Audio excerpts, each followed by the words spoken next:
कई बार जिंदगी में ऐसा समय आता है जब तुम्हें अपने आसपास सिर्फ और सिर्फ अंधकार ही अंधकार दिखाई देता है और कोई भी रोशनी की किरण दिखाई नहीं देती और तुम बहुत परेशान हो जाते हो, बेचैन हो जाते हो और तुम्हें समझ नहीं आता कि तुम्हारे काम होंगे कैसे।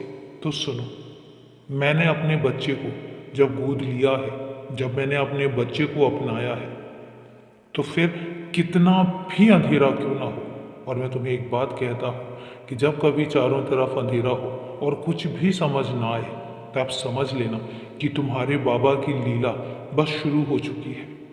और जब मेरी लीला का सूरज चमकता है, तब कोई भी अंधकार, कितना भी अंधेरा क्यों ना हो, टिक नहीं सकता। फिर रोशनी और जो मेरा सूरज है जब चमकता है, तो तुम्हारी जिंदगी में अंधेरी की एक किरण भी नहीं रह जाती और तुम्हारी जिंदगी में अंधकार तो मैं कभी आने ही नहीं दूंगा। तुम्हारा आने वाला कल बहुत ऊर्जावान है, बहुत प्रकाश से भरा हुआ है, अंधेरा तो है ही नहीं कहीं। इसलिए जब तुम परेशान होते हो, जब तुम मुझसे नाराज होते हो, मुझसे शिकायत भी करते हो और फिर सोचते हो कि कहीं मैं नाराज ना हो जाऊं, अरे नहीं, तुम मेरे बच्चे हो। और एक बात बताओ, क्या कभी कोई पिता अपने बच्चे से नाराज हो सकता है? कभी भी नहीं। मेरी नाराजगी तुमसे कभी थी ही नहीं। ये हो सकता है कि कई बार तुम्हारे मन के मुताबिक काम ना हो और तुम्हें ऐसा लगे कि तुम्हारा बाबा तुमसे नाराज हो गया है, लेकिन मैं नाराज नहीं होता। मैं तुम्हारे बेहतर भविष्य के लिए कुछ योजनाएं बना रहा होता हूँ।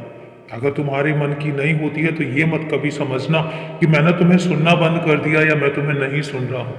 मैं हर कदम हर पल तुम्हें सुन रहा होता हूँ और मैं तुम्हारे लिए ही बहुत कुछ योजनाएं बना रहा होता हूँ, तुम्हारे लिए काम कर रहा होता हूँ। और उस समय पर तुम ऐसा सोच बैठते हो कि मैं सुनता नहीं हूँ, मैं ध्यान नहीं देता हूँ, लेकिन मैं उस समय भी ध्यान दे रहा होता हूँ। थोड़ी सी परेशानी के बाद अगर जिंदगी भर की खुशियां तुम्हें देनी हो, तो वो थोड़ी सी परेशानी सही है, लेकिन जिंदगी भर तुम्हें ढेर सारी खुशियां जो देनी है, ये मेरा कर्तव्य है। इसलिए हमेशा खुश रहा करो, उदास मत हुआ करो। और अभी के लिए शुभ रात्रि मेरे बच्चे।